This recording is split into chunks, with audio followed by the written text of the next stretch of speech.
Hello guys, welcome to another video of stock market friends. Spun web non woven limited guys, इस IPO का आज day 3 का subscription open हो रहा है। जानने के लाइव सब्सक्रिप्शन जीएमपी कितना चल रहा है, लिस्टिंग कितना मिला, परफॉर्मेंस कैसा रहा और लास्ट डे है तो अप्लाई करें या फिर नहीं, फाइनल डिसीजन क्या लेना चाहिए, इन सभी पॉइंट्स को डिस्कस करेंगे। चलिए फ्रेंड्स, वीडियो स्टार्ट करते हैं। तो गाइस, आईपीओ जो है 14 जुलाई ओपन हुआ था और 16 जुलाई आज के दिन क्लोज किया जा रहा है। 10 रुपीज का फेस वैल्यू, 96 रुपीज का अपर प्राइस बैंड है और 1200 शेयर्स की lot size, fresh capital IPO. और इसमें अगर देखिए 61 करोड़ का इशू साइज, 63,51,000 शेयर्स का इशू किया जा रहा है। रिकअप सिक्योरिटीज मार्केट मेकर जो कि यहाँ पे 50 और यहाँ पे book build IPO NSC SME listed किया जा रहा है। मतलब कंपनी जो लिस्टिंग हो रही है एनएससी के एसएमई प्लेटफॉर्म पर लिस्टेड किया जा रही है।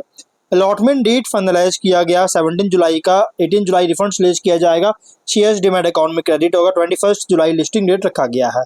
इंडिविजुअल ओनली 2 लॉट अप्लाई कर सकते हैं आपको, ना तो मिनिमम ना तो मैक्सिमम, ओनली 2 लॉट अप्लाई कर सकते हैं। 2400 शेयर्स मिलेंगे और 2,30,000 रुपीज का अमाउंट पे करना होगा। देखिए यहाँ पे रिटेल में अगर हम बात करें तो अगर इस आईपीओ में रिटेल में 40 टाइम का सब्सक्राइब देखने को मिलता है तो चाहे आप आपको 2 ही लॉट अप्लाई करने मिलेगा, लेकिन आप इसमें ओनली 1 लॉट या लॉट किया जाएगा। बहुत लोगों के बीच में कंफ्यूजन है गाइस कि आप 2 लॉट अप्लाई किया आपको 2 ही लॉट अलॉटमेंट होगा, बट ऐसा नहीं है गाइस। सेबी ने यही तो रूल को रिवाइज किया है जो 1 जुलाई से अप्लाई कर रहे सभी एसएमई आईपीओ कि अब इससे क्या होता है ना कि जो अलॉटमेंट का जो प्रोसेस होता है अलॉटमेंट ज्यादा से ज्यादा लोगों को होगा, क्योंकि 2 लॉट अप्लाई कर रहे हैं तो आपको 1 लॉट ही लॉट किया जाएगा। इसलिए ज्यादा से ज्यादा अलॉटमेंट हो सके इसके लिए ही जो सो आपको 2 लॉट रखा गया है। On average 2 lot he apply करना रखा गया है, अप्लाई करना पड़ेगा। जो कि अगर 40 टाइम एप्लीकेशन होता है तो आपको इसमें 1 लॉट अलॉट किया जाएगा, उससे ज्यादा आपको अलॉटमेंट नहीं होगा। स्मॉल एचएनआई में मिनिमम 3 लॉट अप्लाई कर सकते हैं। 3,45,000 रुपीज का अमाउंट पे करना होगा। मैक्सिमम 8 लॉट अप्लाई कर सकते हैं। 9,21,000 रुपीज का अमाउंट पे करना होगा। तो गाइज स्मॉल एचएनआई की बात करें तो आप चाहे 3, अगर इस आईपीओ में 50 टाइम एप्लीकेशन क्रॉस करता तो चाहे आप 3 लॉट अप्लाई करें चाहे 8 लॉट, आपको ओनली 3 लॉट ही अलॉटमेंट किया जाएगा। मतलब मिनिमम आपको अलॉटमेंट किया जाएगा, इससे ज्यादा आपको 1 लॉट भी अलॉट नहीं किया जाएगा, ओनली 3 लॉट ही अलॉट किया जाएगा। इसलिए अगर ज्यादा अलॉटमेंट चाहते हैं तो आपको 9 लॉट बिग एचएनआई में कंसीडर करना पड़ेगा। 10,37,000 रुपीज का अमाउंट पे करना होगा। गाइज ये कोई रिकमेंड नहीं कर रहा हूँ मैं कि आप इसको अप्लाई करिए ही, मैं आपको सिर्फ बता रहा हूँ कि आप कितना चांसेस हो सकता है अलॉटमेंट का और किस तरह का आपको मतलब कि कितना अप्लाई करना चाहिए। अगर आप इसमें अप्लाई करने का सोच रहे हैं सेकंड थॉट लेटर, आप कितना अप्लाई करना चाहिए गाइज जैसे आपको ज्यादा से ज्यादा अलॉटमेंट मिले, ये मैं आपको बता रहा हूँ। प्रोमोटर होल्डिंग प्री इशू 88.5% का है। ऑफर दिया गया है क्यूआईबी को 12 लाख शेयर्स का, एचएनआई को 20% का, रिटेल को 46.4% का। मेनली ऑफर दिया गया है रिटेल को गाइज, रिटेल को बहुत ही ह्यूज ऑफर दिया गया है। सब्सक्रिप्शन अगर देखिएगा तो डे बाई डे का सब्सक्रिप्शन जो है ना, क्यूआईबी 1.66 टाइम ओवर सब्सक्राइब है गाइज। देखिए क्यूआईबी भले भी ओवर सब्सक्राइब है, लेकिन गाइज फिर भी अगर क्यूआईबी का देखिएगा ना ओवर तो है, लेकिन यहाँ पे गाइज क्यूआईबी जो है ना डे 3 में लास्ट डे में अप्लाई करते हैं, क्योंकि डे 1 और डे 2 ये 2 दिन जो डे ओपन होता है सब्सक्रिप्शन के, इसमें क्यूआईबी ट्रैक करते हैं, देखते हैं कैसा परफॉर्म कर रहा है आईपीओ, आईपीओ अप्लाई करना चाहिए या फिर नहीं। ये फाइनल डिसीजन लेते हैं लास्ट डे में, ये डे 1 डे 2 में ट्रैक करते हैं डेटा को, इसका कैसा परफॉर्म कर रही है। लेकिन अगर देखिए 2 दिन में कई भी क्यूआईबी ऐसे होते हैं जो कि डे 1 या डे 2 में ही अप्लाई कर देते हैं, जिनको कॉन्फिडेंस होता है कंपनी अच्छी परफॉर्म करेगा, वो अप्लाई कर देते हैं, अपने रिस्क पर अप्लाई कर देते हैं डे 1 में या डे 2 में। तो यहाँ पे देखिए 2 दिन में 1.6 टाइम सब्सक्राइब है। 12 लाख शेयर्स का लॉट किया जाएगा। 20 लाख शेयर्स में से 20 करोड़ का बीट किया, 4 एप्लीकेशन सबमिट हुआ है। एचएनआई में अगर देखिएगा तो 53 टाइम सब्सक्राइब है। 9 लाख शेयर्स का लॉट किया जाएगा। 4 करोड़ 80 लाख शेयर्स में से 460 करोड़ का 352 एप्लीकेशन सबमिट हुआ है। और इंडिविजुअल रिटेल में 67.3 टाइम सब्सक्राइब किया गया। 21,10,000 रुपीज का मतलब 21,10,000 शेयर्स का अलॉट किया जाएगा। 14 करोड़ 21 लाख शेयर्स में से 1364.7 करोड़ का बिड किया है। 59,234 एप्लीकेशन सबमिट हुआ है।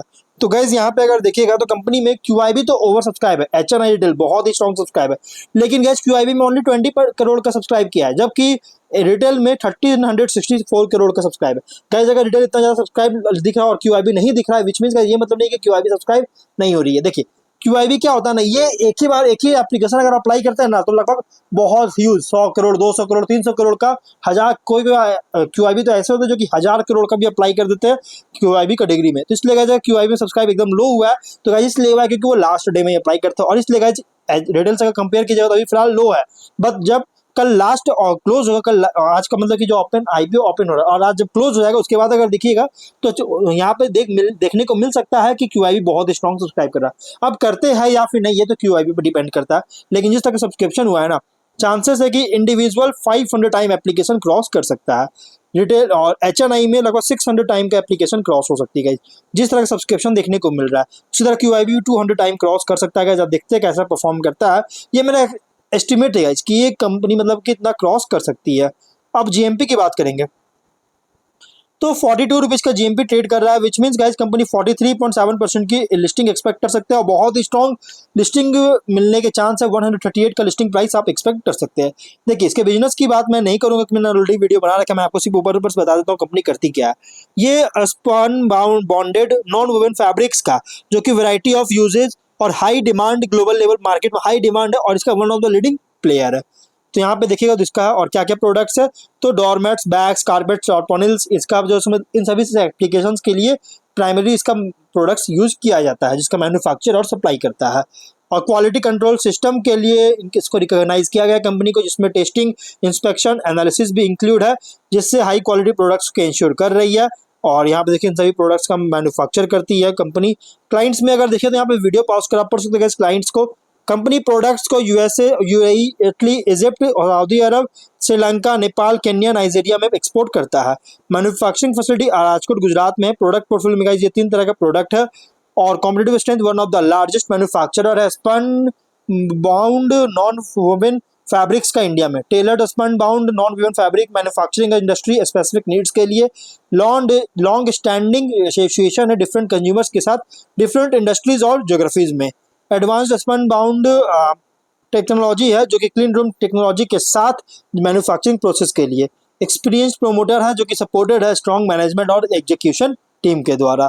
तो गैस कंपनी का जो बिजनेस यहाँ पर मैंने आपको ऑलरेडी बता दिया है, लेकिन जो कि लगातार कंपनी जो है ना अपने वैल्यू एडेड प्रोडक्ट को लॉन्च भी कर रहा है, कॉस्ट मैनेजमेंट कर रहा है, हायर कैपेसिटीज का यूटिलाइजेशन कर रही है कुछ, लेकिन हाँ कुछ रिस्की पॉइंट भी, तो मैं आपको रिस्की पॉइंट भी थोड़ा बता देता हूँ। हाई सप्लायर डिपेंडेंस है बिना किसी लॉन्ग टर्म कॉन्ट्रैक्ट्स का, जिससे ऑपरेशन डिस्टर्ब कर सकता है। हाई रेवेन्यू डिपेंडेंस की कस्टमर्स पर, जिससे स्टेबिलिटी इंपैक्ट कर सकता है। सब ऑप्टिमल कैपेसिटी यूटिलाइजेशन के कारण इसके ग्रोथ को लिमिट कर सकता है, प्रॉफिटेबिलिटी रिड्यूस हो सकता है। वर्किंग कैपिटल भी इनएडिक्वेट है जिससे ऑपरेशन को डिस्टर्ब कर सकता है, फाइनेंशियल स्ट्रेन कर सकता है। हाई डोमेस्टिक रेवेन्यू कॉन्सेंट्रेशन है जो कि लोग बिजनेस जो है एक्सपोज कर सकता है लोकल मार्केट रिस्क के कारण। नेगेटिव कैश फ्लो भी सस्टेन देखने को मिला है जिससे लिक्विडिटी और ग्रोथ फाइनेंस को इम्पैक्ट कर सकता है।